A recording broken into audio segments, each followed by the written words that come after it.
And for those of you that support me over on Patreon, thank you so very, very much for your subscription. This is the 2021 forecast for the sign of Taurus. So basically, if you have a sun, moon, or rising in the sign of Taurus, or you have heavily placed planets, which I would consider 3 or more planets would be heavily placed in the sign of Taurus, you may want to watch this video. It will give you insight into what could potentially be happening for you throughout the year of 2021 on a month-by-month basis. This is a broad spectrum reading, so it's created for anybody that may watch it that has, you know, Taurus, sun, moon, or rising. So basically, it's pretty malleable and flexible. Take what you need and leave the rest. If there is stuff in here that doesn't make sense, that doesn't mean anything's wrong. You might just be working on something different. Your other planets could be having an effect, or the houses that they're in, you know. But this gives you a sort of broad overview of what you might be able to expect or can tap into during certain months out of the year, where your high points might be, where your low points might be, that sort of a thing. If you choose to make any decisions after having watched, in your personal life after having watched any of my videos, please know that those decisions are your responsibility. Never take anything that I say over the advice of a professional in their field, i.e. a lawyer, a doctor, a therapist. Always use your own highest intelligence and intuition when making your decisions. Utilize my videos and my readings as a supplement to that, to help support you in your decision making. But don't, you know, ideally we want these videos to sort of support you and empower you, not necessarily make the decisions for you. All right, but you're Taurians, you know, you guys are stubborn as shit. But that's why I love you. I love you, Taurus. All right, so let's see what's going on with the Taurus for the year of 2021. I do love the Taurians, you earthy bitches. You sexy bully, pizza-eating, nap-taking lovers. I don't even have any planets in Taurus, and I just feel like I want to be a Taurus. I don't even know what that's about. I just love it. Y'all are so, like, I don't know, easy in some ways. I wouldn't say, I don't know. You know what I mean, Taurus. I love you. It's because I'm a Pisces. I think that's why I just vibe with Taurians. All right, so let's get into what's going on with these cards. What does the Taurus need to know? What do the Taurians need to know for 2021, please? We had Aries is already up, just for those of you that may cross-watch or watch with others. I will be going through, for those of you that are tuning into the live, I will be going through each sign in order of the zodiac for the yearly. So I'm on Taurus right now, which is the second sign. So for those of you, you know, Pisces, you all are going to have to wait. I'm sorry. We saved the best for last. But that's how it's going to roll out. So for those of you that are going to drop in and be like, have you done Gemini yet? No, I haven't, babe. All right, hold on. I shouldn't have screamed like that. I startled the cards. Fuck that, shuffle up big time. Oh, I don't even have the chat up. What am I doing? I'm a mess this morning. Hey, Karen, how are you? Taurus moon, Scorpio rising, Capricorn sun, love it. Great combo there. All right, let's see what's going on with my... See, I have an Aries rising and a Aquarius moon. So I got fire and air on either side of my water. But I like your Karen with all that earth on either side of that psychic, emotional Scorpio energy. It's nice. Nice, nice, nice. All right, let's get into this. Oh, I also should caveat these year readings, just so you guys know, they are broad spectrum. So as we get further out into the year, things are more up for change because there's more opportunities to make decisions and choices in our lives. So, you know, as I say stuff further out into the year, take it with a grain of salt. You know, it's there for you if you want it, but you don't. It's not set in stone. Okay, so don't. I say that with all the yearlies because as we get further out into the months, you know, a lot can change for us and factors can affect things, okay? All right, so let's get into this. We're just going to start with January. You know, and each card, too, that's the other thing. Each card is only 1 month. So one card for the entire month leaves a lot of room for interpretation. So keeping that in mind. All right, so we're going to start off with, get it? Kitten. It's a kitten. It's the Knave of Chalices. This is like the Page of Cups, and this is like a really beautiful, this is kind of like Ferdinand the Bull energy. If you guys know that story, I love that story. But it's that sweet sort of bull that likes to sit and sniff the flowers, right? And so I kind of think of the Page of Cups like that energy. He's this pure white cat, right? He's sitting in a field, things are beautiful, things are peaceful, there's a little stream, he's talking to a fish in a cup, there's a little bit of magic about this card, right? There's also a little bit of romance. Pages can bring messages, they can be messengers, and the Page of Cups, it being the element of water and the emotions, is complementary to the sign of Taurus, which is earth sign, right? So I like that this is like in your first month or in January. It feels like you guys will kick off in a peaceful state, hopefully. Again, you know, you might have other planets at work, you might have other houses being affected, so that's all dependent on your reading too. But ideally for the majority of the Tauruses, what I see here is a really beautiful, lovely beginning of the year. There's a little bit of magic present in the Page of Cups, always. There's always with the pages, there's optimism, there's freshness, there's youthfulness, there is exuberance or excitement. Enthusiasm is a great word to use with page cards. And when I look at the emotionality of this, it being the cups sort, I like how this feels to me. I feel like there could be some Taurians out there that are poised for maybe making a romantic connection if you're single and that's something you've been desiring. That the Page of Cups could definitely represent either that offer coming to you or being made aware in the month of January, or you could be making that offer to someone else. There is definitely that tie to this card. But I do feel like there's a sort of just a feeling connected to everything emotionally, feeling at peace with everything emotionally, learning from stuff, because knaves or pages always have an opportunity to learn and educate themselves or evolve themselves because they're so youthful. But there's an openness to this card that I really like. It's kind of like, and I know I use the word stubborn with you guys, but I think that it's a good thing. It's a good quality about you guys. Yes, you can be headstrong and all of that, but being set in your ways and grounded and all of that is a really good thing. That knave or the chalices and the Page of Cups to me is a little bit more open to new beginnings or new, you know, ways of thought, that sort of a thing. So there's a little bit more of a flexibility here that I think is kind of special and beautiful for my Taurians, okay? So let's see what February brings. Okay, February. So February is the Six of Pentacles, which is definitely Taurian energy, Pentacles being the element of earth.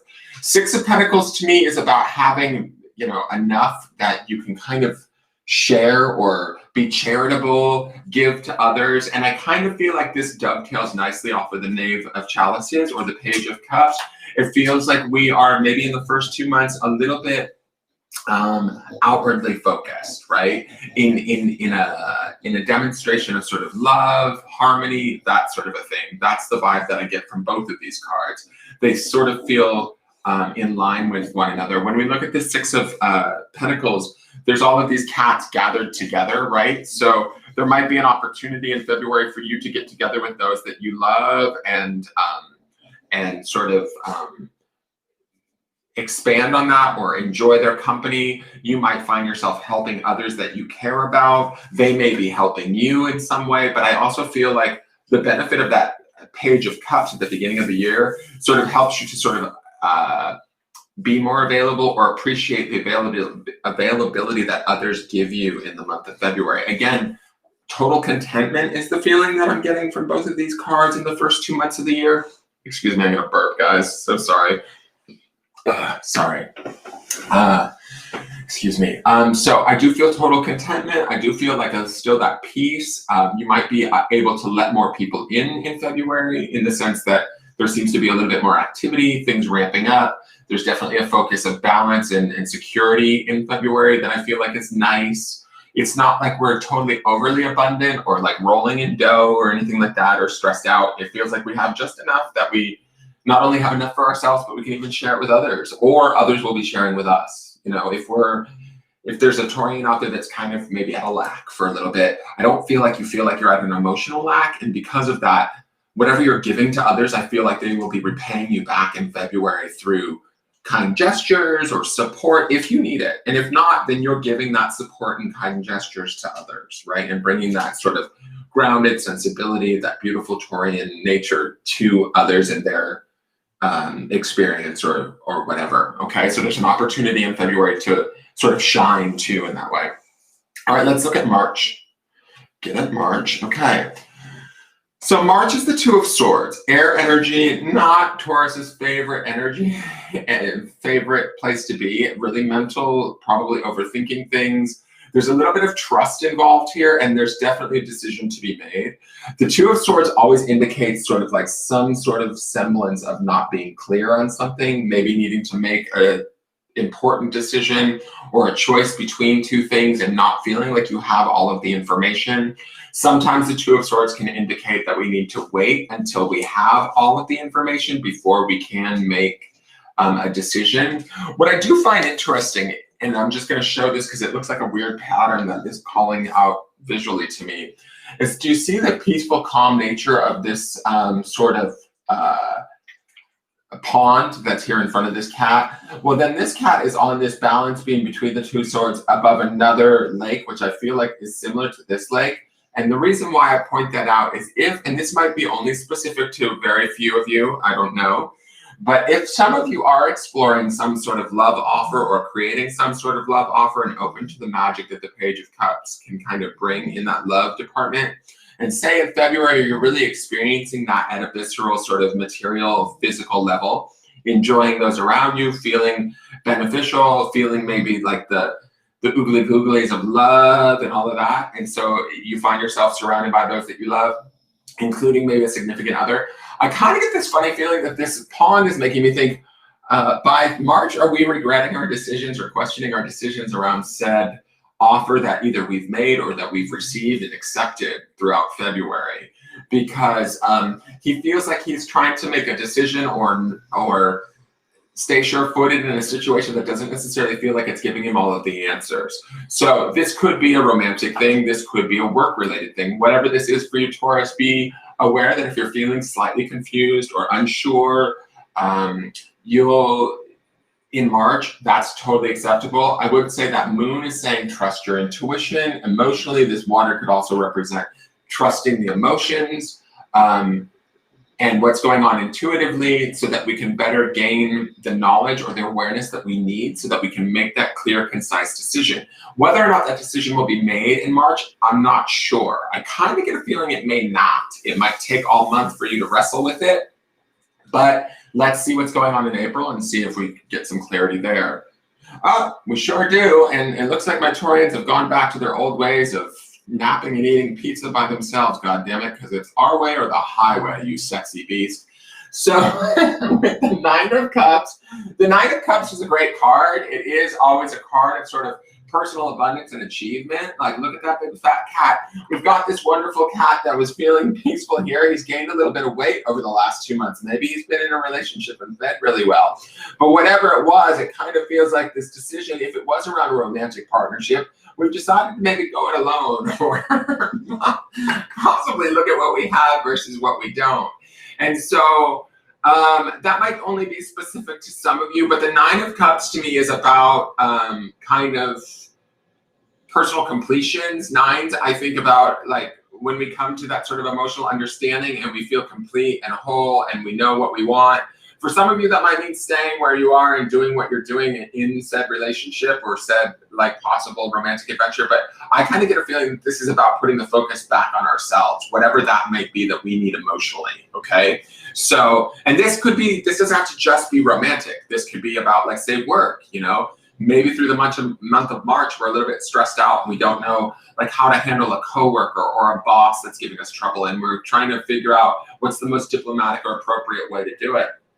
By April, it looks like we found that answer with that Nine of Cups. We'll know what that answer is because it will be the most right answer for us too. And it will be appropriate, I feel like. It will feel complete, appropriate. That's also Nine of Cups energy too. For some of you, it might be stepping away from said situation, whatever that situation may be. Because the focus to me feels very much like on doing the right thing, but also we benefit from that right thing or that right action that we've taken. Does that make sense? The Nine of Cups is a very personally fulfilled card. Okay, so April should be a good month for you guys. Let's see here, we're going into May now. So what's going on in May? Got it, okay. So this is really beautiful Taurian energy. The Knight of Pentacles, probably the slowest card of the deck. He's moving slow. I feel like this is all about planning for you guys in this month. And that is sort of Knight of Pentacles energy. It's about slow, productive, not taking a move or making a move until you're really sure it's the right move kind of idea. When I look at this though, I see the fields in the background, which look like farmer fields, and the goat has stopped to eat, right? This cat is on. And the cat, I gotta show you this cat's face. He looks a little bit over it. I kind of feel, I don't know how well you guys can see that in the camera, but that cat looks over it. He's like, come on, goat, have your fucking lunch so we can get going. So I know that you guys like a leisurely pace. It's not like you're ever in a big, huge rush. You like to be productive and you like to get things done, but I feel like May might be a little bit of a drag for you. But I do still feel like it's productive. I do still feel like we're sort of sowing the seeds. That's the fields in the background that are pulling my attention. It feels like anything we're doing now in May might slow us down a little bit, but as we sow those seeds, as we till those fields, as we do the groundwork, no matter how tedious or slow it may seem, we're actually setting ourselves up for sort of the season or months to come. So keeping that in mind, try not to get too frustrated, try not to get too, your hackles up, so to speak, or get too bothered by things in May. And trust that whatever you're doing, as you're doing it, it's setting up the framework for, what's the word, like, you know, new opportunities to come to us, or the things that we're putting in now will pay off in the future. It just might take a little time and a little bit of patience. All right, let's go to, that's May, so we're doing June at the mid-month. What is going on in this card? I kind of love it though. All right, so this is the Eight of Pentacles. It looks like a crayon just like exploded all over this card. It's really beautiful, actually. It looks like the cat was like writing on the wall with crayon. I don't know how well you guys can see that. But we have what looks like also all of the like chakra system going on in the, even though they're pentagrams and stuff, it reminds me of the chakra system here.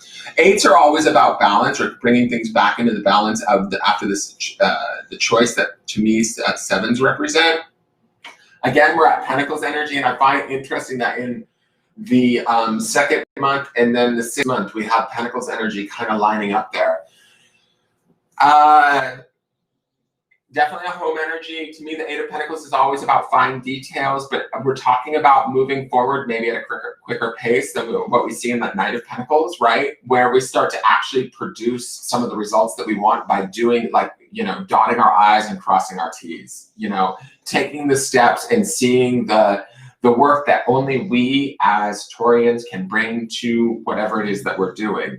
There's a special stamp, there's a special opportunity here that shows us exactly why we're doing what we're doing, and sort of, I really believe that we start to see the fruits of our labor here in this month, whatever that might be, right? So what are we laboring over? If by this point our desire and our goals are set towards like a relationship, or say, you know, a promotion at work, this is the month where we start to really put in the sort of individual stamp and ability to kind of make that happen, to be appreciated in that way, to be seen in that way. Again, there's a little bit of patience with the Eight of Pentacles, right?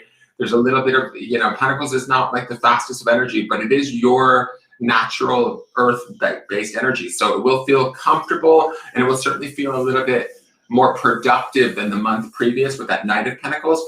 But all of it, again, like I said, that Knight of Pentacles with that slower month in May is going to be about taking, you know, using that time wisely so that you can plant those seeds, so that you can start to tend to them, right? Because like Eight of Pentacles would be more of a tending. It's not necessarily fully harvesting yet. It's about putting in the work to continue to like produce the abundance, right? So we want to use the month of, where are we at, June, to keep kind of our focus, put in our own individual take, skills, awareness, all of that stuff into whatever projects we're working on, and allow the those innate abilities within us to produce the results that we desire. Okay, so now let's get to July. Okay, July is the Seven of Wands. Not the greatest card. It's a little bit defensive. It's about sort of being prodded. This cat is not very happy. Wands is the element of fire. Wands is about taking action. It's funny too, like I feel like that 2 of Swords and that 7 of Wands, both are complementary. Swords and Wands are complementary energies, fire and air, and both need each other to exist. When we have that 2 up above it, it just sort of feels like there's a little bit of a pattern or a cyclical pattern happening this year where every few months we sort of have to deal with something that kind of seems like a repeat of what we dealt with a few months prior. Does that make sense? So where we're indecisive in March. Again, in July, we're being challenged again in some way, shape, or form, where it's challenging us. Again, 7s to me are about making a conscious choice, maybe to choose something different, to engage in something different, but we have to make that conscious choice. So in July, something might rise up or challenge us in a way that feels a little bit uncomfortable, but that's what prompts us as Taurians to move, right? To get to make that decision to take action. And so even though there's action being taken in that 8 of Pentacles the month prior, that action is more peaceful, more in line with what we want. This is sort of like, to me, the 7 of Wands could be outside sources kind of coming in and, fucking with our vibe, so to speak, excuse my language, but it kind of has that vibe to it where if we find like the opinions of others or their bad behavior, whatever is getting under our skin, that's the reason why. But it's prompting us to sort of also figure out what deeper within us is what we desire, what we need, which direction we need to head. And we also, that 7 energy forces us to kind of commit, right? To make that conscious decision, like, no, you can't prod me with these sticks, right? No, you can't make me go any faster than I want to. No, I'm not going to engage in your stupid behavior. It's that kind of a vibe. So don't be surprised if in July you're facing something that's a little bit challenging. I would say my feeling when I look at this card is I feel like whatever this is that might challenge you, it's going to be significant and obvious. And I kind of get a feeling like I've only done one other reading so far. I did Aries earlier, and they kicked off with the 5 of Wands. Not 5 of Wands, sorry, the 5 of Swords, I think it was. Whatever it was a 5, right? And so it was being challenged, but to me, that card felt like it was immediately going to be pretty easy to get beyond. This feels a little bit more challenging to me as I look at the 7 of Wands. This cat also was in the Aries reading too. This card was in a different month, but it's pulling me back to the reason why I'm pointing out their first card is that their card definitely spoke to me about, oh, this is not a big deal, where this card feels a little bit more significant. So keep an eye out in July, okay? Because my feeling is there's a lot of really, with the exception of March, with that 2 of Wands energy, and even that 2 of Wands, Two of Swords right here, this indecision doesn't even feel that, I mean, yes, it feels like indecision and it's a pain in the ass that we have to deal with it, but the choice needs to be made or we need to find that choice, right? Or, that clarity. Taurus will go inward to try and do that, and you will achieve that by April. I see that in this 9 of Cups. Even though we're maybe a little bit annoyed here, it's still a slow, steady pace. There's nothing wrong with this month. And this is all about us putting our own spin and our own sort of innate Taurian abilities into working on something productive. So I feel like this is really your first month where you're kind of maybe running into a little bit of trouble. Does that make sense? Because these 2 months feel very nice and quite lovely. And so does this. So I feel like overall so far, even though we're in July, we've had a good year so far, so to speak, if that makes sense, Taurus. So by July, if you find yourself being challenged and you're like, ah, fuck, well, it's your turn at the wheel, so to speak. All right, so let's see what's going on in August. August, okay, let's do it. So we've got the Knight of Wands, lots of fire energy there. I love how the color choices that they used here. Caballo de Bastos. And he's riding a fox. Fox is cunning, right?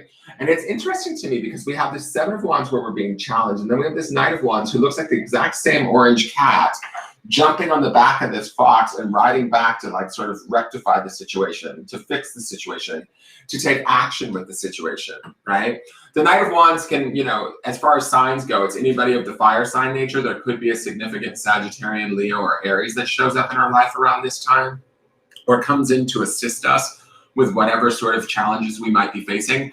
If it's not that, it's us challenging our own, it's us channeling our own Knight of Wands energy, where I feel like this cat is kind of maybe pouncing in on this fox, thinking things from a more cunning place, a more, I don't want to say like intelligent, but outsmarting maybe our opponents that we experienced the month prior in that Seven of Wands situation, whatever it may be. I feel like the Knight of Wands will be successful in sort of the achievement of that. Part of the reason why I feel that is that strong sun presence up in the upper corner above the cat's back. It's sort of shining the light down on the situation for what it is. The cat can see it clearly. The cat can sort of address it, pounce on it, fix it, solve it. So I think that whatever we're dealing with in July, we've got it, you know, we might still be dealing with it in August, but we're also kind of, what's the word? Like I want to say winning with it or you know, conquering it maybe would be a good word. That's the sort of feeling that I get from this Knight of Wands. So whatever is troubling you, if there is something troubling you in July, don't worry, by August, we'll still be dealing with it, but we'll be feeling like we're making strides or achievements towards the solutions involved with it. All right? Excuse me. I'm all gassy. I don't know. Maybe it's because I'm doing the Taurus reading. All right. So let's go to September. Let's see what's going on for Taurus in September. Oh, bitch. All right. September, your month, Taurus. We got the Empress. So she is Taurus energy. She is the divine feminine. She's associated with the planet Venus, which is the female goddess of love. She's also Taurus energy. So to me, this is your month. September is your vibe. You're laying there. And I love, I'll just say this. I love that we have these real sort of decadent moments in January, in April, and then again in September. It's all this white cat, pure fat cat, peaceful, loving energy that happens. We want to tap into this in these months because there's this sort of feeling of completeness, wholeness, and we really get it in September, right? Fall for you guys will be a nice turning point. Whatever you were dealing with towards the end of summer, I think will be certainly over. The Empress is all about fertility, creativity, could represent pregnancy for some of you, but you know, not the men, so calm down, boys.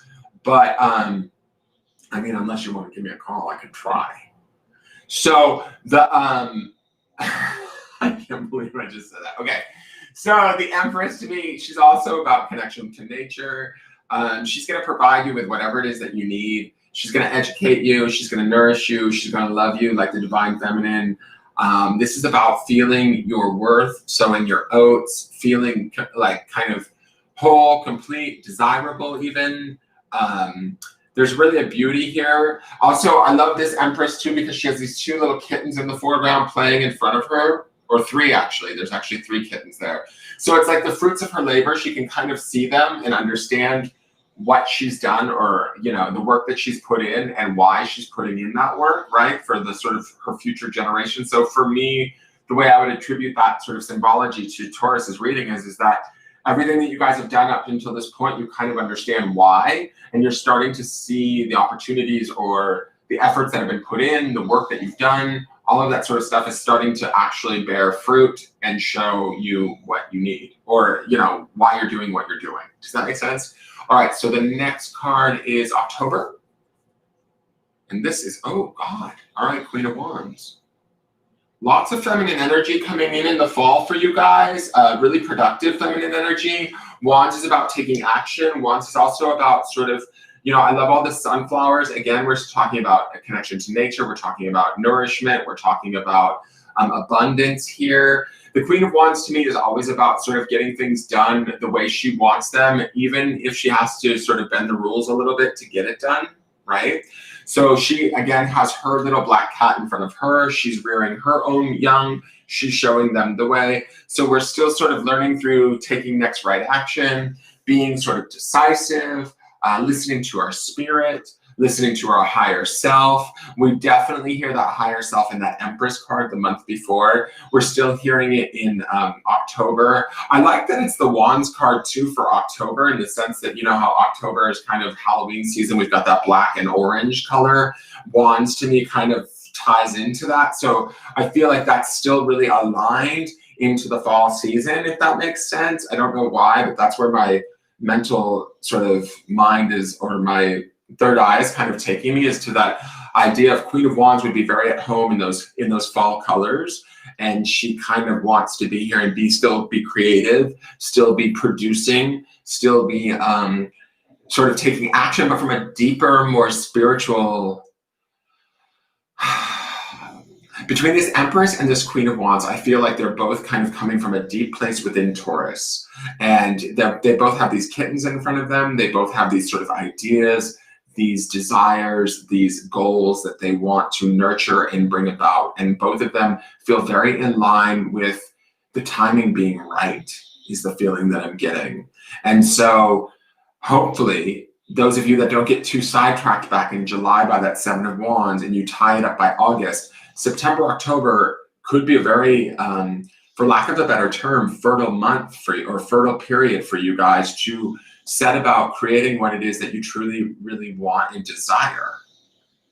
And also, I will say this too, with the Empress and the Queen of Wands both being sort of these women of authority, they understand they deserve exactly what they desire. That's also the sort of self-assuredness that I get from these two cards. Like, I feel like Taurus will really be feeling themselves in these months, and aptly so. You should be, right? Because you've kind of really spent a lot of time, as I look back on the other cards, working in the areas when you needed to work, right? Through that Two of Swords or that Seven of Wands, you really have put in your best effort, your best of intentions. You've been patient in that Knight of Pentacles energy in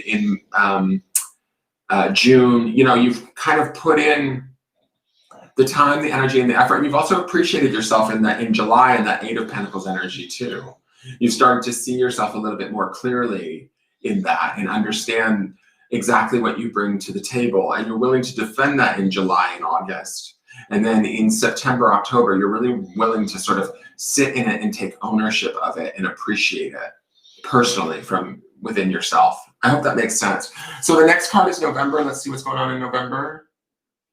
Okay, so November is the Eight of Swords. It's interesting you have this weird pattern where all of your challenges seem to be in this row. Eight of Swords is always indicative, again, very similar to that Two of Swords energy. There's always a blindfolded woman surrounded by eight swords, and what she can't see is that she can find her way out. In this depiction, the cat is up in a tree with a blindfold on. I don't know how well you guys can see that, but there's this space between the swords where the cat can climb down. And quite frankly, the swords aren't pointed upward, blade up, they're pointed hilt up. So yes, it's scary that we might fall or that things might not be working out our way, but there's really not a danger. A cat's natural ability to fall upon its feet, if it does fall out of the tree, will, you know, kick in, so to speak. And that's sort of the Eight of Swords and like definition is there's always that woman feeling as though she's trapped, but she's not really. She just needs to sort of spin around, take the blindfold off, and walk through the swords and find out that there was always a way there. She just couldn't see it. Again, Eight is about that balance energy, bringing ourselves back into balance. So if, like, let's say in November, we start to lose that empowered feeling that we had in, is it September and October with that Queen of Wands and that Empress, don't like sort of throw the baby out with the bathwater. Try not to panic. I feel like this Knight of Swords, or I'm sorry, this Eight of Swords feels like that, a little bit of that energy of like being a little bit nervous, a little bit worried. Oh, wait. The year's almost over. Have I gotten everything done that I wanted to accomplish? Maybe this might be us, like, you know, limiting ourselves in some way, shape, or form, judging ourselves in some way, shape, or form because we couldn't maintain the Empress, Queen of Wands energy that we had the months previous. But like, we're not supposed to always stay at a status quo. We're supposed to fluctuate, change with the tides, with the change of seasons, with our environment. All of that stuff is like flowing all the time and evolving all of the time. So don't, how do I want to say this? Like, don't fence yourself in, don't limit yourself or paint yourself into a corner in the month of November, because that's kind of the vibe that I'm getting from this Eight of Swords. Ultimately, even if you do paint yourself into a corner, I feel that it's for your highest good, in the sense that it's going to challenge you to sort of find your way out of whatever maybe judgments or opinions that are being placed upon you, either from outside sources or by yourself, from yourself. Don't allow those things to sort of limit you or your ability to kind of keep moving forward. You're going to be able to figure that out. And it might be that you have to go through that to figure that out, right? Let's go to December and see what December's Oh, I love it. Fuck yeah. So we've got the Wheel of Fortune. So the Wheel of Fortune is all about sort of, first off, it's major arcana energy. I think the only other major you have is the Empress in September. So this is the other big month for you, is the way I would see it. And it's all about sort of what we put in is what we get out. Again, we're talking about patience, which is I kind of feel like patience is something that Taurus is in sync with, but also can get frustrated by. And so I want to call that out because we see that Knight of Pentacles energy in is it May, right? In May. And there's that sort of frustration on that cat's face. And I feel like you guys have an innate ability to move slow and steady when you're comfortable doing so. So if things slow down at different times throughout the year against your own liking, try and slide into the groove of that, like, and allow that to just be what it is and be patient. And I feel like there's more of that happening at the end of the year in December.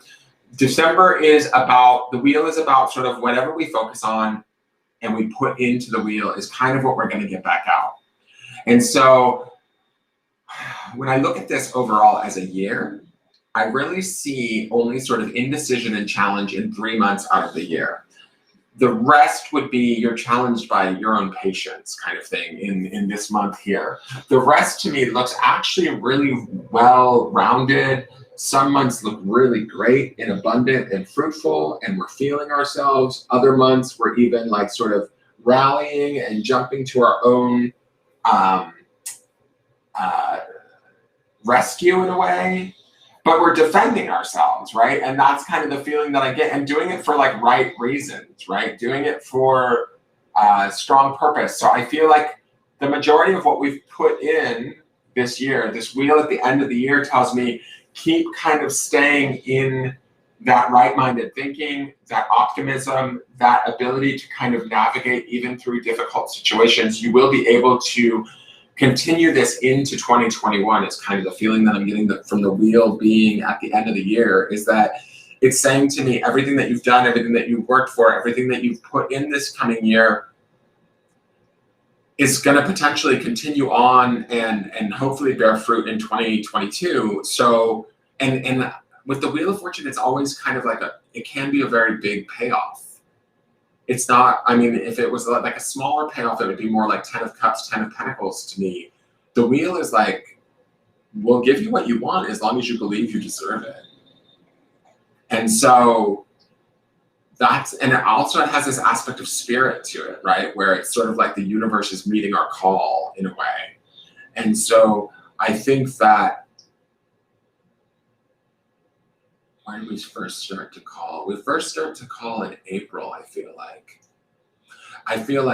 And this might not make sense to you guys, maybe it does. I feel like January, February is really good for Taurus, but you guys don't even realize that you're emanating out of vibration there that is very peaceful and tranquil. And I hope that's the case for you guys. I hope I don't hear from any Tauruses that are like, my January fucking sucked. What are you talking about? But I see the opportunities for January and February to be really lovely for Taurus. Yes, March is iffy, but the call goes out in April with that Knight of Cups, is my feeling. That's when we start to really bring it in. We kind of lose it slightly with that Knight of Pentacles, but then the 8 of Pentacles brings it back into effect. Although things are moving slowly, we're appreciative, we're seeing our worth, we're working from that state of valuing ourselves and the exact stamp that we put on things. Again, we get challenged again by the 7 of Wands. And again, we fight for what we know to be true with the Knight of Wands. And by September, October, that call is like undeniable. I don't know what it is in November that y'all get like a little bit sidetracked, but don't let that sidetrack 8 of Swords is not going to fuck up the wheel. Let's just say that, excuse my language. But being mindful that also December, it being the wheel card means that everything we're thinking, we're doing, we're channeling, we're focusing on in December is going to be significant in the sense that we want to imbue ourselves with as much possibility as we can going into 2022. So there's power in that month of December too. December's a big month for you guys to set up maybe the year to come. That's my feeling. So you can hold me to that. All right, Taurus, that is your reading. Thank you so much for tuning in, you guys. I hope you guys enjoyed it. Please give the video a thumbs up if you enjoyed it. Share it with your Taurian friends or wherever you think anybody could use it. Think about subscribing to the channel if you choose to over on YouTube. We're there for a daily forecast every day, and the monthlies will be up there every month throughout the year for the signs. All of these things can be up for change through free will and choice. So, you know, but there's, like, I feel like this is a really good year for Taurus coming up, and Lord knows we could all use it after the 2020 that we just had. And I gotta say too, after 2020 with that Page of Cups and that Six of Pentacles as the lead-in for the year, I feel like you guys really aren't letting 2020 really tear you down. Maybe you did it in 2020, but it really feels like the optimism is there and that you've maybe left some of that drama behind you. I hope that's the case. All right, take care, you guys, and thank you for tuning in. I will be back in a little bit for, I believe, Gemini next. All right, bye.